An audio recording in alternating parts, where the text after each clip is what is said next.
You probably have a good idea of what kinds of things you need to study to understand reliability and business continuity for the exam, but it goes further than that. To start, the more you comprehend scalability and elasticity, the better you can implement those methods into your environments. And it's not just knowing about Amazon EC2 autoscaling, but also about how you can make use of the various methods and mechanisms for scaling across the board. Some scenarios will be perfect for implementing horizontal scaling. But what about when you don't need more servers, but instead more memory, storage, or compute power? Sometimes it isn't about adding more processing threads, but enabling the processing components to handle more. And in other use cases, scaling looks like decoupling.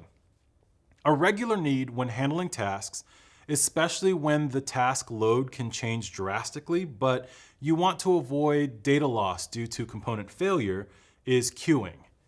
If you had an application that needed to process important requests and needed to be built for data consistency, a queue would be very helpful. Without a queue, you could try and horizontally scale in order to manage the messages, but not only could that get costly, if a server went down, the request it was processing could be lost. Utilizing something like Amazon Simple Queue Service could help in a couple of ways here. One, deploying the queue would help you to fine-tune your scaling. Instead of continuing to add more servers, your servers would have a maximum number that you'd run, and the queue would handle holding on to the requests until a component freed up to process another message. You'd be able to continually receive messages, but wouldn't have to launch an endless number of servers to handle them.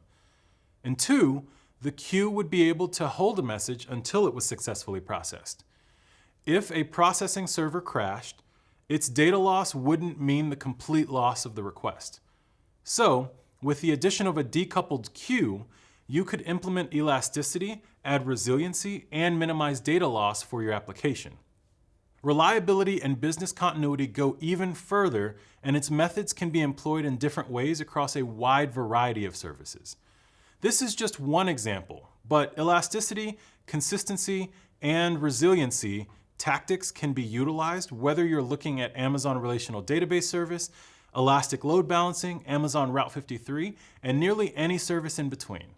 Look at your architectures and evaluate how they can be modified and improved with a focus on reliability and business continuity.